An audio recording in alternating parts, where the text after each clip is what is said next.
This week's episode is brought to you by Away.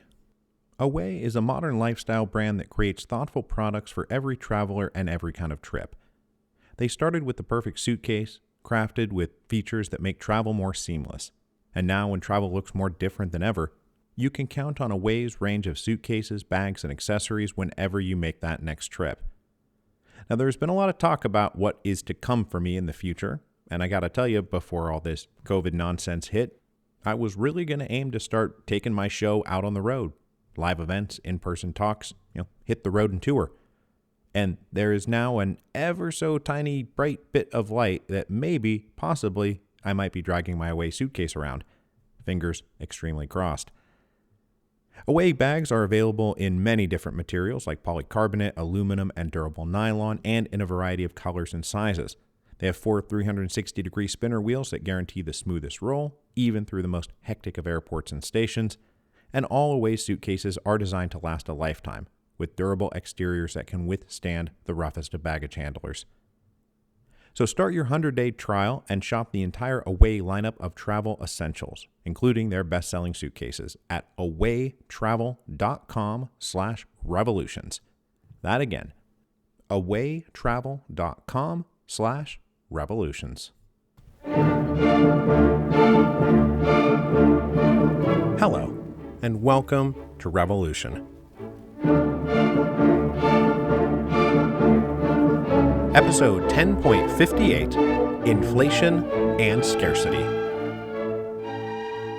We spent the last 2 episodes discussing Russia's bloody trudge through World War I, taking us from the summer of 1914 roughly up to the fall of 1916.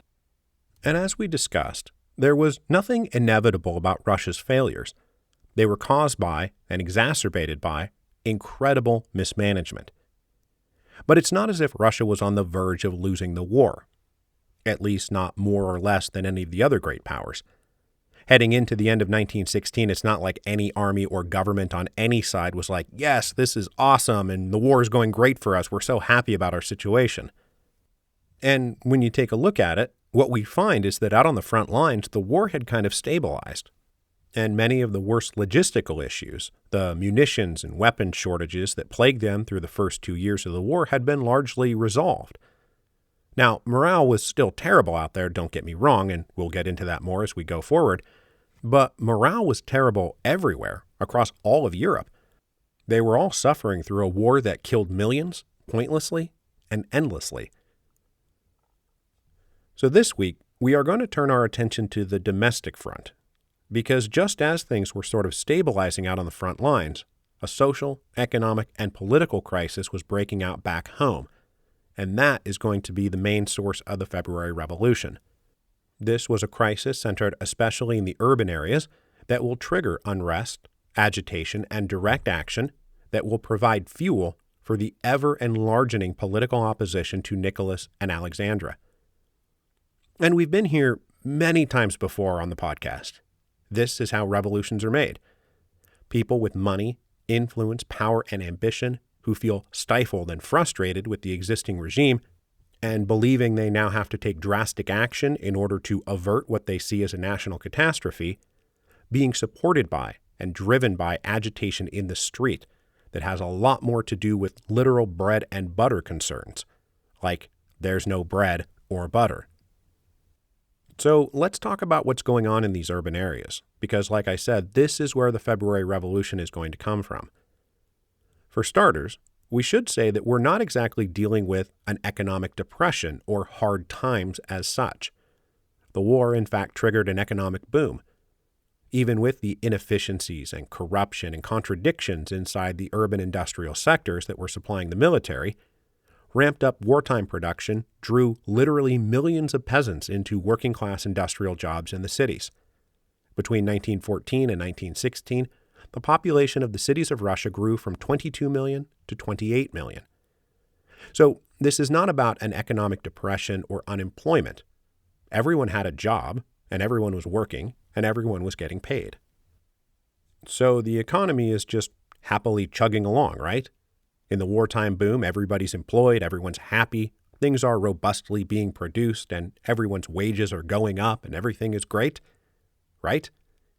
Well, No. There were two huge problems that started to take hold that drove the urban population from people just going about their business to people launching a revolution. Those two problems were inflation and scarcity. Inflation and scarcity. This is the 1-2 punch that is going to knock out the Romanovs. So, let's talk about them. Fighting a war means paying for a war. The Russian government did several things to meet their financial obligations. They contracted some foreign loans, mostly from Britain. They issued war bonds, like all the other great powers. But none of this was quite enough. They did not, for example, find as many takers for their war bonds as the other great powers. The government was also loath to impose new taxes, and in fact, in one critical area, they actually managed to knock out a significant pillar of their annual tax revenue. But we'll talk about that in a second. So absent other options, they embraced the expedient of printing more paper currency to pay their bills. Prior to the war, Russia was on a strict gold standard, and nearly every note in circulation was backed by an equivalent amount of gold housed somewhere in the empire. But they disengaged themselves from the gold standard to meet wartime financial needs. Between the summer of 1914 and the end of 1916, the amount of paper money in circulation increased by something like 600 to 800%. That is a lot. A big effect of all this paper printing was price inflation, especially the prices of vital commodities like food. And now I'm sure you already know what I'm going to say next. That's right, the rise in prices was not matched by a rise in wages. So every day, everyone's take-home pay bought them less and less at the store. This was especially true for anyone on a fixed salary, lower-level bureaucrats, doctors, teachers, those sorts of professions. They just kept receiving the same paychecks as the prices began to soar. But it was not just a dynamic of rising prices and stagnant wages. In fact, between 1914 and 1916, average wages of the urban working classes practically doubled. The problem was that over that same period, the average cost of basic necessities quadrupled. And so even though they were making more, they were still able to buy less. So from the lowest ranks of the unskilled working class on up through the previously comfortable professional middle classes, people are taking their wages to the store, the market, the bakery, and finding they were simply unable to buy the things they needed with the amount of money they had. Now, maybe inflation alone, bad as it was, would not have been a revolution-sparking crisis, were it not for the fact that it was also being met by an acute scarcity of those same necessary commodities. And I am talking here about really basic stuff: food, fuel for fires, coats and boots, tools, anything and everything you actually need to live on a daily basis. Shop shelves were bare. Scarcity became a problem which, like inflation, impacted not just laborers and workers, but white-collar workers, bureaucrats, functionaries, lawyers, doctors, and teachers. They were all staring at the same bare shelves. Even rich factory owners had to sometimes shut their plants down because they could not find enough coal to heat their furnaces. The causes of wartime scarcity were structural, and they were also understandable. The needs of the army came first, both in terms of what was produced and who got priority use of the railroads. And there are stories, for example, of grain that was supposed to go to feed Petrograd rotting in a depot because the rail cars never moved. The food was there, it was available, it just never got access to the railroads to take it where it needed to go. Or we can look at the coal supply.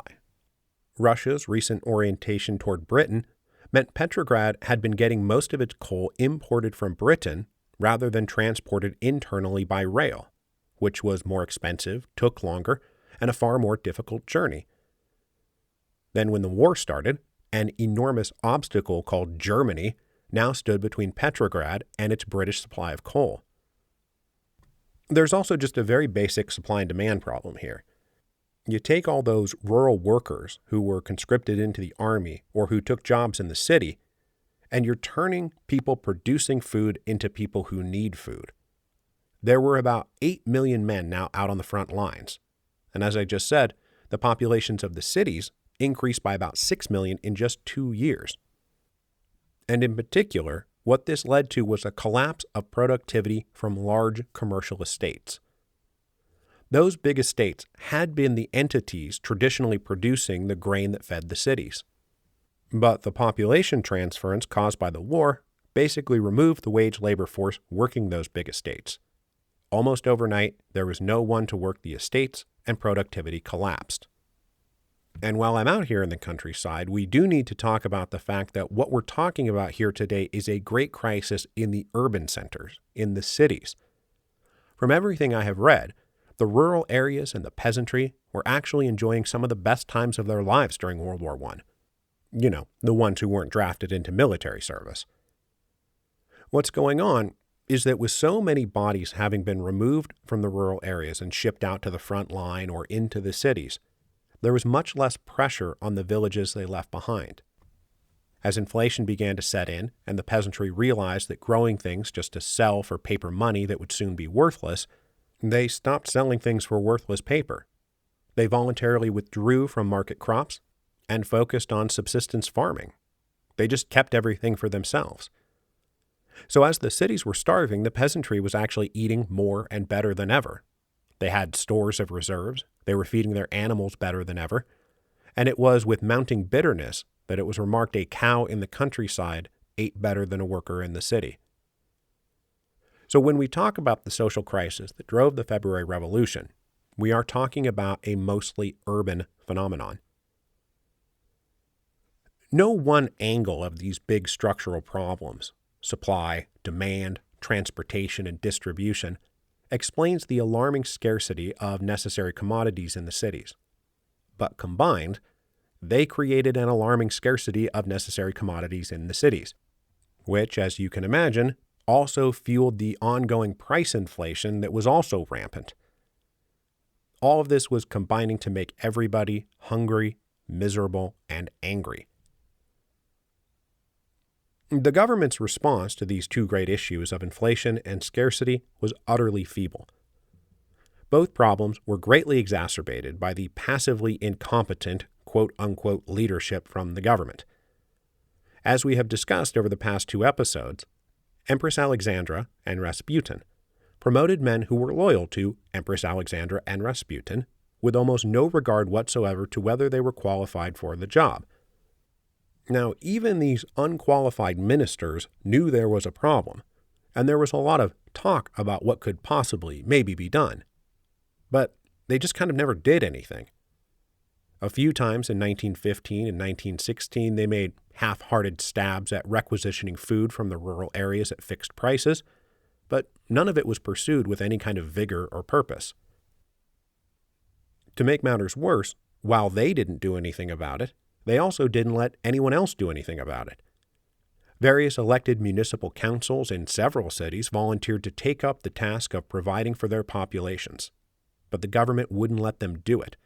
They did not want those municipal bodies to become too important or too powerful. The Petrograd Municipal Council asked the government for authority to organize distribution of food, and the government said, no, you can't do it. The general feeling inside the halls of the Imperial Palace was that this was all just a temporary thing that everybody needed to endure on account of the war. Now, one great example of government mismanagement was the decision in the summer of 1914 to ban the sale of vodka.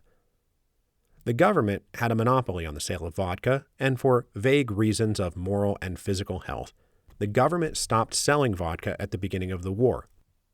Now, this might seem like a small thing, maybe even a good thing, but the vodka ban touched on almost every facet of what was feeding into the February Revolution. For example, roughly 1/4 of direct state tax revenue was coming from the tax on vodka.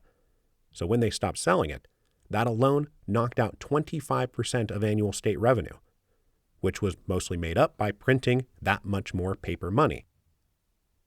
It was also, as you can imagine, a major source of resentment in the lower classes, as they were the ones who drank the vodka. Fancier liquors and wine was not subject to the same ban. So high society could get as drunk as they wanted as often as they wanted, and only the lower classes were prohibited from their drink of choice. This is the kind of thing that will make people angry all on its own. It also, of course, did very little to solve their desire to drink. It simply drove more people into the black market, a black market that started being supplied by various kinds of moonshine. And a great deal of this moonshine was made with incredibly dangerous mixtures of chemicals, the kinds of mixtures that will make you go blind or kill you. And there was actually a minor epidemic of people dropping dead after drinking poisonous moonshine concoctions. So the vodka ban was a blow to one of the key pillars of state revenue and a source of almost daily resentment and anger against the ruling class. And also, it was literally killing people. By the fall of 1916, things were reaching threat level midnight. The main cities of Petrograd and Moscow were only receiving about 1/3 of the amount of food they needed to feed their populations, and only about half the fuel they needed for their fires. So, even if grain was delivered, bakeries did not have the means to turn it into bread because they could not heat their ovens. And so that brings us back to one of the all-time leading locations of radicalization throughout human history. No, not the university. No, not reading groups studying censored literature. No, not clandestine meetings of revolutionary parties. I am talking about bread lines. There is no place in human history that more quickly and more completely radicalizes a formerly politically inert population than a bread line. A bunch of angry and hungry people standing in close proximity to one another for hours and hours on end can pretty quickly talk themselves into some pretty heavy ideas. The bread lines in the Russian cities were inhabited mostly by women. In the fall of 1916, for example, women workers in the factory would work all day and then simply move over to go stand in line for bread, which they frankly did not know whether they would even get. In 1914 and 1915, they would take along stools so they could at least sit down. By 1916, the stools were replaced by cots and beds because it was hardly even worth it to go home anymore. So these women were just bouncing back and forth between factory shifts and shifts in the bread line trying to get food. It is estimated that the working women of Petrograd spent 40 hours a week in various food lines simply trying to acquire the basic necessities for their family. And then, of course, there's the problem of every time you go into these stores, the wages you're taking in are buying them less and less. So the reports now coming out of the police departments and the Okhrana and various other observers is that we have a situation of anger and unrest and increasing tension that looks a lot like 1905. And there are two great long quotes from Richard Pipes's History of the Russian Revolution, called creatively The Russian Revolution, which I'm just going to quote to you now. The first one is a police report to the Ministry of the Interior in October 1916. It is essential to concede as an unqualified and incontrovertible fact that at present the internal structure of Russia's political life confronts the very strong threat of the relentless approach of great turbulence brought about and explainable exclusively by economic factors: hunger, the unequal distribution of food and articles of prime necessity, and the monstrous rise in prices. For the broadest strata of the population of the vast empire, the problem of food is one of the dreadful, inspiring impulse that drives the masses toward gradual affiliation with the growing movement of discontent and hostility. There exists, in this case, concrete and precise data that makes it possible to assert categorically that until now this entire movement has had a purely economic basis, virtually free of any affiliation with the strictly political programs. But this movement needs only to take a concrete form and find expression in some specific act: a pogrom, a large-scale strike, a major clash between the lower strata of the population and the police, etc., to assume at once, absolutely, a purely political aspect. The second quote is also from the fall of 1916, and it's from the chief of the Petrograd Corps of Gendarmes. He said, "The exceptional seriousness of the period which the country is living through, and the countless catastrophic disasters with which the possible imminent rebellious actions of the lower classes of the empire, angered by the difficulties of daily existence, can threaten the entire vital structure of the state, urgently demand, in the opinion of loyal elements, the extreme necessity of speedy and comprehensive measures to remove the existing disorder and to relieve the excessively laden atmosphere of social disaffection. As recent experience has shown, under existing conditions, halfway decisions and some palliative, accidental measures are entirely inappropriate. So, let's go back to what we were talking about at the end of episode 10.54, and the Tsar hoping that when he declared war in the summer of 1914, that all the labor unrest that had been building since the Lena Goldfield massacre would disappear as everyone joined this great patriotic war effort. It's at least part of the reason why he declared war. And now here, 2 years later, we have reports from people with their eyes and ears on the ground in Petrograd and Moscow, saying the people are more upset than ever. Work stoppages are beginning. People are throwing down their tools and marching out in protest. And as the police report said, in the beginning they were protesting insufficient wages and scarcity of bread.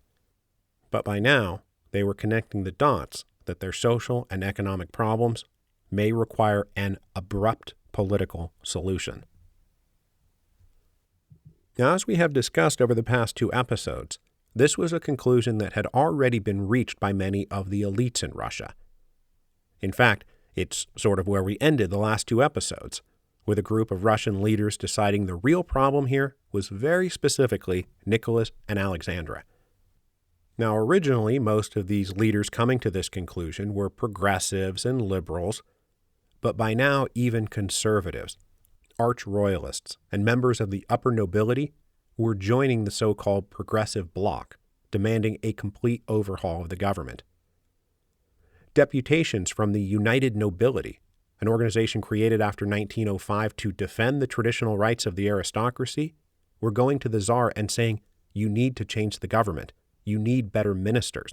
You need to work with the Duma."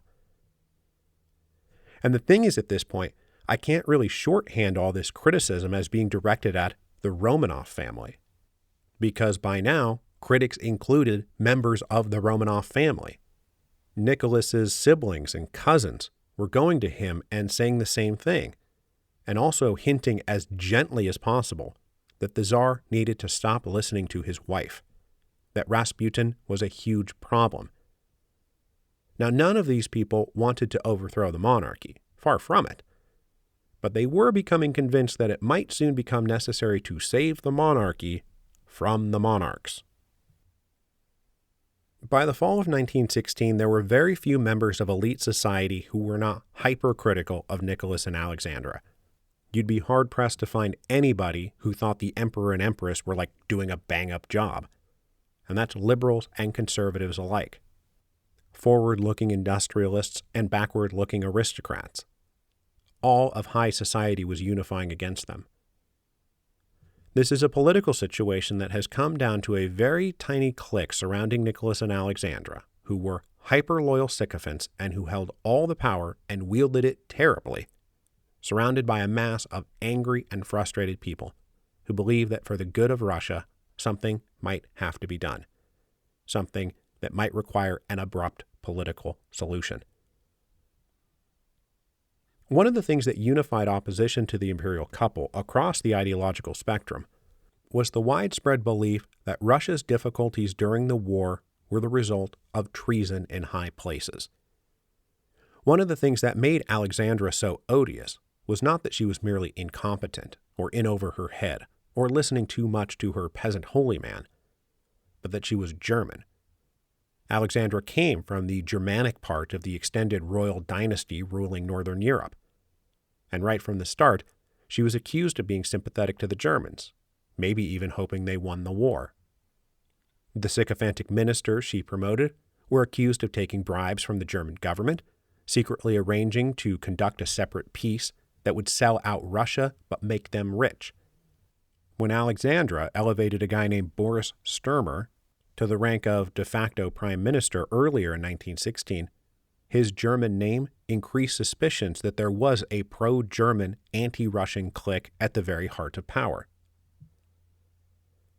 These accusations of a pro-German treasonous faction inside the imperial palace helped trigger patriotic and nationalistic fear and outrage.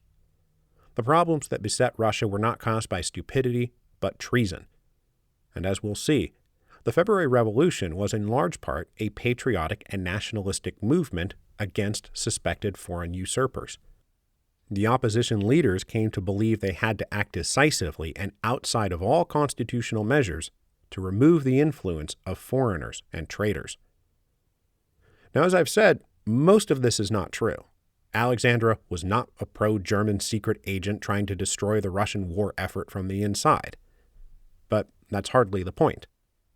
The point is that they are going to come to believe that pushing out Nicholas and Alexandra is a supreme act of patriotism.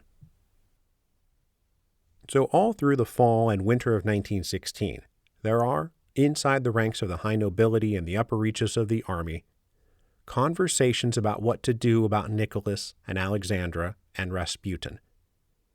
There are anecdotal rumors of several different palace coups being planned. One involved detaining the imperial couple in a rail car and forcing Nicholas to name his brother as regent, and then he would then appoint a government approved by the Duma. Apparently Prince Lvov, the liberal noble leader of the Zemstva Union, was in loose talks with various high-ranking military officers, including the hero of the war, General Brusilov, to compel Alexandra to cede all her authority to Grand Duke Nikolai, who would then appoint Prince Lvov prime minister of a government approved by the Duma. General Brusilov said if he has to choose between the emperor and Russia, I march for Russia. These palace coup talks were extremely preliminary and obviously never happened, but it speaks to the mounting sense of frustrated alarm prevailing everywhere, especially up in high places. In these same circles, and at this same time, there was also talk about what to do to neutralize Rasputin, who was now almost universally considered a malevolent threat to national security. That would be one plot that did come to fruition. Now, for like a quick beat, it looked as though maybe the prevailing atmosphere of exasperation and alarm were finally getting through to the imperial couple.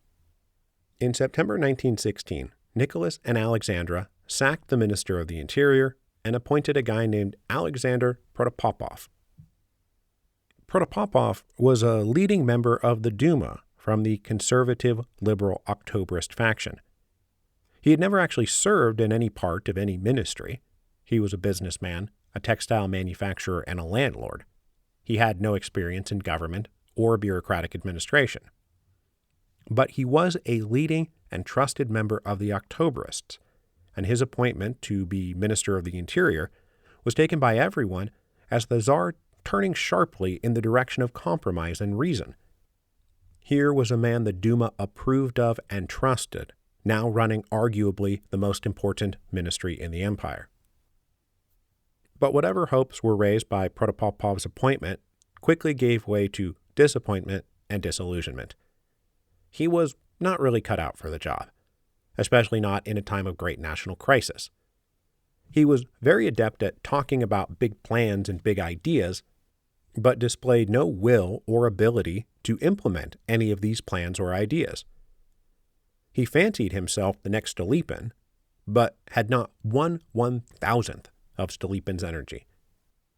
Now, part of the problem, though, was that Protopopov's ideas were often rooted in laissez-faire economics. He believed it was the government's job to get out of the market's way.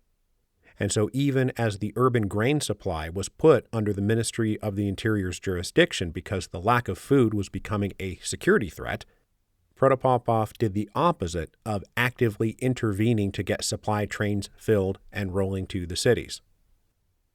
It also turns out that Protopopov was enormously vain and susceptible to flattery. When Alexandra offered him all the trappings of imperial favor, he went weak in the knees. He had never enjoyed perks of office like this, and he became enamored with the lifestyle. Well aware he owed his position and new lifestyle to the favor of Alexandra, he wasn't going to do anything to upset her.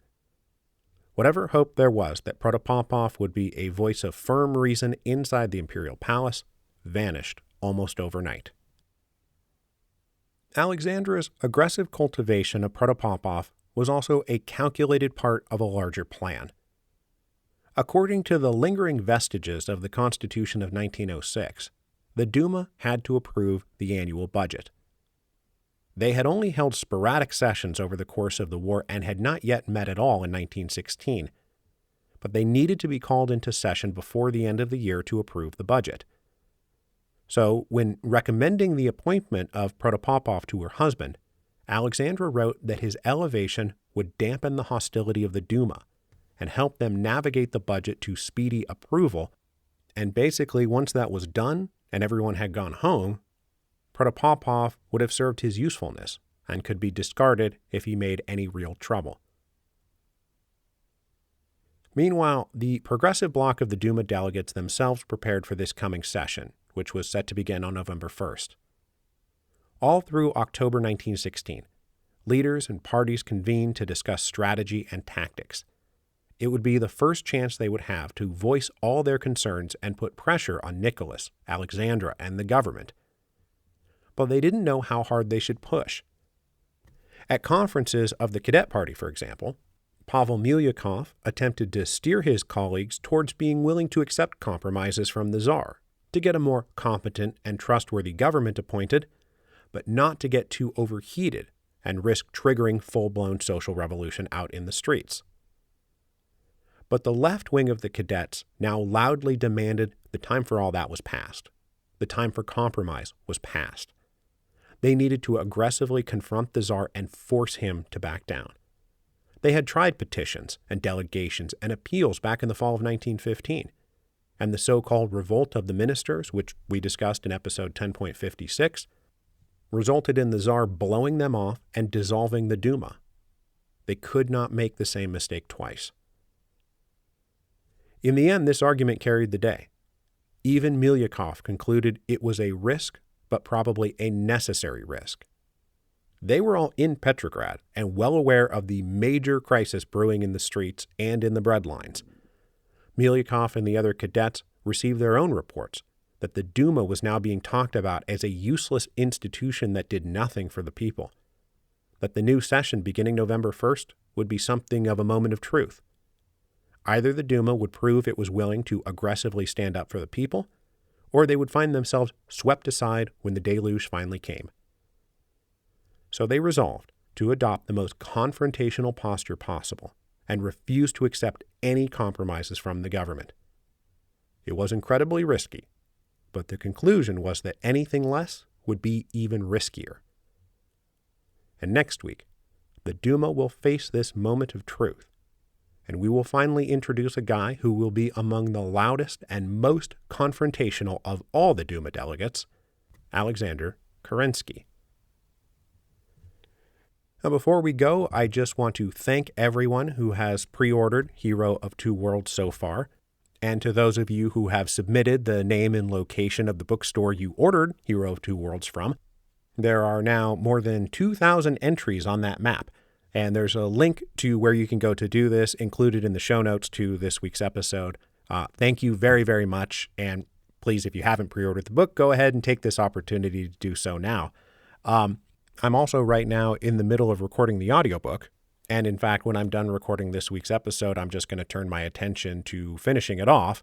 I'm in the back third of the book. I'm at chapter 19, and I just got to say, if you do a thing where you read the first third of a book or the first 2/3 of a book and then put it down, look, I'm guilty of doing that too, but don't do that with Hero of Two Worlds. I think the back third of the book is actually my favorite part. It's certainly the stuff you won't find in any other biography of Lafayette, which usually cut out after he winds up in an Austrian prison. So please pre-order Hero of Two Worlds, and next week we will come back and have everybody start screaming, quite literally screaming, at the Tsar.